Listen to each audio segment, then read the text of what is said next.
अलहमदिल्ला, मैं हूँ आपका मेज़बान एडवोकेट रहमान। आज की वीडियो में हम बात करेंगे कि इस्लामाबाद हाई कोर्ट में जो आज की प्रोसीडिंग थी इंजीनियर मोहम्मद अली मिर्ज़ा के केस को लेके, वो कहाँ तक पहुँची, और हम ये भी डिस्कस करेंगे। काफ़ी सारे क्वेश्चन आए हुए थे इनफैक्ट, जिसमें फ़र्दन जवाब देना मुमकिन नहीं था। जिसमें ये था कि क्या इस्लामिक नज़रियाती कौंसिल का जो डिसीजन है, ये जो आम शहरी की तरफ से चैलेंज किया गया है इस्लामाबाद हाई कोर्ट में, और जो दूसरा main case engineer Mohammad Ali Mirza sahab का कोर्ट नंबर 1 में दोबारा बेल पटिशन आ गई है, और यहाँ पे ट्रायल कंडक्ट हो रहा है रावलपिंडी में। जो मेन उन पर 295C की FIR है।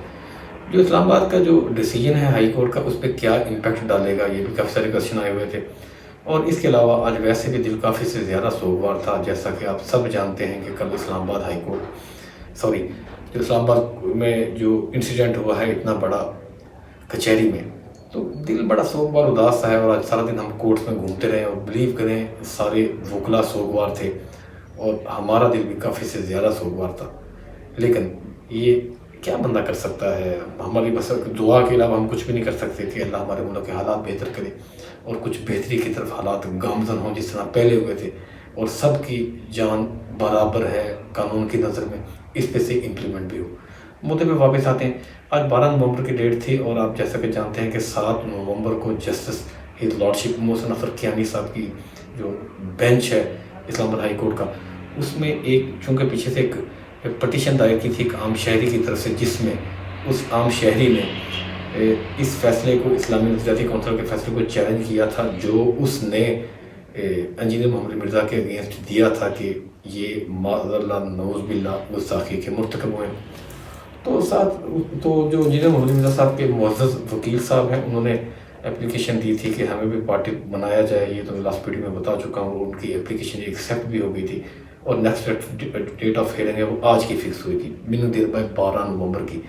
आज स्ट्राइक थी जी, कोई एडवर्स डिसीजन तो हो नहीं सकता था। हालांकि 7 नवंबर को categorically his lordship justice Mohsin Akhtar Kiyani sahab ने लास्ट अपॉर्चुनिटी दी थी इस्लामी नज़रियाती कौंसिल को अपना रिटर्न रिप्लाई जमा करवाने की रिगार्डिंग दिस केस, कि उन्होंने क्या अपनी हदूद से तजावज़ की है, क्योंकि वो मुशावरती अदारा है जिस तरह सारी दुनिया ये जान गई है। और उन्होंने अपनी डोमेन्स, अपने अख्तियारात से तजावज़ करते हुए ओपिनियन नहीं बल्कि फतवा सादर फरमा दिया था। तो अब ये नेक्स्ट डेट ऑफ हियरिंग मुबैना जो है, जो मेरी रिपोर्ट है कि 4 दिसंबर 2025 फिक्स हो गई है इस केस को लेकर इस्लामी नज़रियाती कौंसिल के अगेंस्ट, जो कि इस आम शहरी की तरफ से दायर किया गया है। उसमें इंजीनियर मोहम्मद मिर्ज़ा साहब के जो वकील साहब हैं डॉक्टर ताहर जुबी साहब, उन्होंने एप्लीकेशन दी कि पार्टी बने थे, जो कि एक्सेप्ट हो गई थी। अब ये क्वेश्चन ये भी काफ़ी सारे आए हुए थे कि जो रावलपिंडी में मेन ट्रायल चल रहा है, या फिर कोर्ट नंबर 1 में जो हाई कोर्ट से वापस आके दोबारा बेल पटिशन मूव होनी है। अगर इस्लामाबाद में जो हाई कोर्ट में फैसला इस्लामी नज़रियाती कौंसिल का केस आ जाता है कि उन्होंने आर्टिकल 229 से 231 तक जो उनकी हदूद थी उससे उन्होंने तजावज़ किया है, तो क्या इंजीनियर मोहम्मद अली मिर्ज़ा साहब का जो केस मेन चल रहा है उस पर इतना इम्पैक्ट पड़ेगा? तो ये बस ये अखलाकी सा दबाव होगा, इसके अलावा तो कोई नहीं। ये ट्रायल है, ये फौजदारी मुकदमा है, इसकी हैसियत अपनी जगह पे है।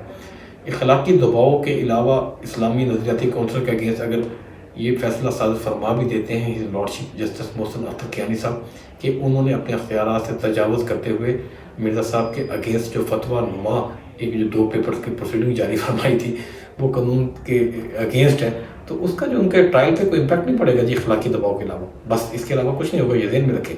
जो 295C की प्रोसीडिंग उनके अगेंस्ट चली गई हैं, वो उसका वैसे ही एविडेंस रिकॉर्ड होगा, मेन देर बाय शहादत होगी, और उसके अलावा जो बाकी क्रिमिनल ट्रायल जो भी होता है उसकी प्रोसीडिंग होगी। उसके बाद ये बात कोर्ट तय करेगी। हाँ, वो एक एविडेंस के तौर पे पेश किया जा सकता है कि ये देखें, ये एपेक्स कोर्ट ने भी जो कि देखें, आप ये ज़हन में रखें, ये जो इस्लामी नज़रियाती कौंसिल ने इंजीनियर मोहम्मद अली मिर्ज़ा साहब के अगेंस्ट एक फतवानुमा फैसला सादर फरमाया था, उसकी बिहाफ पे ये FIR लॉन्च नहीं हुई। ये दोनों चीज़ें अलग अलग हैं, इनको हम गुड करके नहीं देख सकते। ये जो 295C की FIR है, इसके जो कंप्लेनेंट हैं वो इस्लामी नज़रियाती कौंसिल नहीं है, कि वो आम शहरी है। ये जो ब्लास्फेमी केसेस को डील करते हैं उनकी तरफ से ये एप्लीकेशन देने के बाद FIR लॉन्च हुई है। इसमें इस्लामी नज़रियाती कौंसिल का जो रोल है वो बहुत लिमिटेड है। तो हम ये कह सकते हैं कि अगर वहाँ से हो जाता है तो इस्लामी नज़रियाती कौंसिल के फैसला कालअदम करार दे दिया जाता है, और उनको वापस अपनी डोमेन में रहने की हदायत मुअज़्ज़ज़ अदालत की तरफ से जारी कर दी जाती हैं। तो ये इखलाकी फ़तह ज़रूर होगी इंजीनियर मोहम्मद अली मिर्ज़ा साहब की لیکن قانونی فتح ہر چیز نہیں ہوگی. قانون کے جو راستے ہیں، پیرامیٹرز ہیں، وہ وہی ہیں جو CRPC میں لکھے گئے ہیں. جو پروسیجر لا ہے اسی کو اڈاپٹ کرتے ہوئے ہی انجینئر محمد مرزا صاحب کو ریلیف مل سکتا ہے. بس یہی کوشچن تھے. کافی سارے کوشچنز آئے ہوئے تھے جس کا میں نے جواب دینا ضروری سمجھا. یہ ذہن میں رکھیں یہ دونوں الگ الگ کیسز ہیں.